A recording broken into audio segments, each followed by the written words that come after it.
Et bonjour à tous, bienvenue dans cette nouvelle vidéo où on va mettre en place un système de pagination. Donc ici on voit qu'on a tout un listing de tâches. Alors hors caméra bien sûr j'ai rajouté des tâches en base de données avec des created at différents puisqu'on va faire un order by. Et vous n'êtes pas sans savoir que lorsque vous développez des applications avec Laravel, il est quand même assez simple de faire un système de pagination, seulement c'est une pagination back-end. Et nous ici on a besoin d'une pagination front-end. Donc ce qu'on va faire c'est télécharger une petite librairie et la configurer ensemble pour avoir une pagination correcte sur notre application. Donc cette application-là, enfin cette librairie-là s'appelle Laravel View Pagination, il me semble. Donc vous n'hésitez pas à Google ça et à vous retrouver de suite sur le GitHub, voilà. Donc c'est un composant qui va nous permettre de gérer très simplement, d'exploiter les données envoyées par Eloquent lorsque on fait un paginate dans notre contrôleur.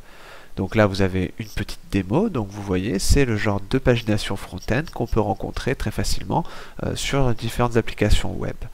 Donc première chose à faire, l'installation.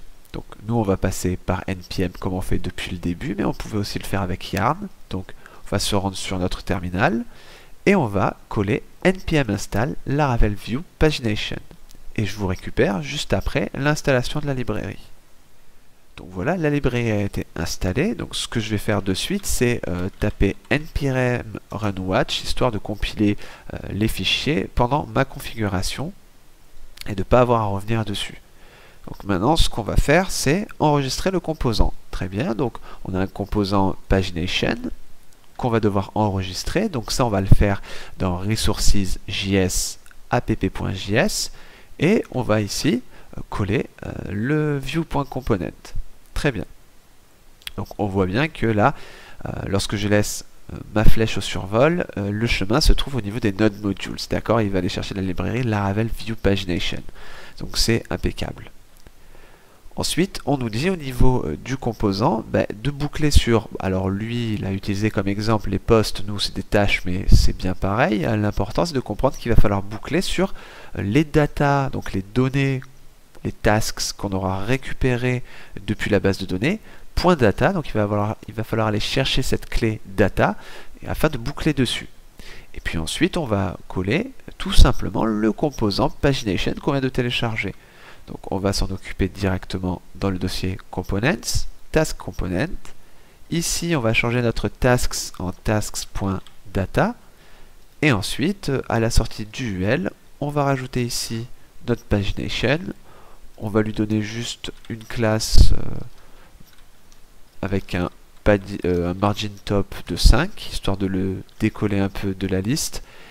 Et ensuite ici, donc, on doit préciser dans cette clé Laravel Data, donc ça c'est nos tasks, pas de souci. Et maintenant, au changement au clic de chaque bouton, on va faire appel pour changer la page à une méthode getResult. Donc les fonctions à part entière du type getResult, eh bien on va les mettre dans un attribut méthode, d'accord, qui est une propriété Vue.js qui est créée à cet effet. Et à cet endroit-là doit se retrouver notre fonction getResult. Alors juste un petit point ici, pas besoin ici de préciser de parenthèse, d'accord, on met juste le nom de la fonction. Donc là, je vais aller sur la documentation. On voit qu'on doit bien avoir un tableau de données qui doit être retourné. Ça, c'est déjà le cas. On a un mounted, mais ça, on s'en fiche un petit peu. Et au niveau de methods, donc l'objet qu'on vient de créer, la clé, la propriété qu'on vient de mettre en place, on doit avoir ici une fonction getResults. Alors, on va aller copier cette fonction et on va aller tout simplement la coller. Je fais un peu de pagination. Alors au niveau de la fonction getResults, qu'est-ce qui se passe? Elle a un argument qui sera la page, bien sûr, qui par défaut sera 1. Dans la documentation, et c'est tant mieux parce que c'est effectivement ce qu'on utilisait, on a utilisé Axios. Donc il y a une requête get qui est faite avec Axios. Et l'URL qui doit nous renvoyer les données, c'est notre URL laraview.test/tasklist. Et je chaîne avec une donnée dans l'URL qui sera bien sûr la page. De la même façon qu'on avait fait dans notre created, on chaîne avec une promesse zen, et donc on a une réponse qui est donnée. Donc cette fonction va tout simplement aller chercher nos tasks. Donc lui, il avait mis Laravel Data, on va dire que c'est thisTasks, c'est égal aux données qu'on aura récupérées. Alors ces données, bien sûr, elles doivent contenir plusieurs clés, comme la page actuelle, le nombre de pages maximum que l'on veut, et tout ça, c'est quelque chose qu'on peut programmer de suite dans notre contrôleur, task controller, en faisant pas un task all, mais en faisant un paginate, et en choisissant ici, par exemple, combien de tâches je veux afficher par page. Donc automatiquement, ma variable task ne contiendra plus seulement les tasks, mais aussi des données qui sont exploitées par le composant qu'on a installé.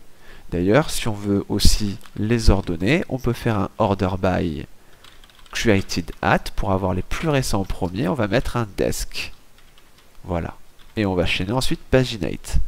Vous n'êtes pas obligé de faire ça, mais c'est ce qu'on fait systématiquement. Donc on va envoyer donc bien ça sous forme JSON et ça sera exploité ici. Donc a priori, c'est OK pour la mise en place de notre méthode.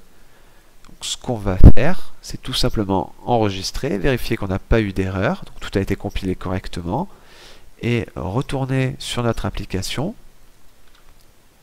et réactualiser tout ça.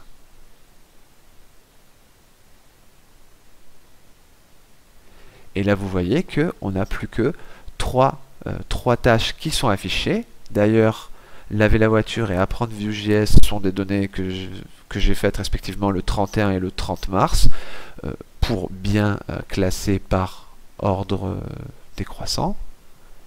Et donc maintenant, si vous allez sur la page 2, vous avez le reste des tâches et enfin sur la page 3, les dernières tâches affichées. Donc voilà comment mettre en place un système de pagination.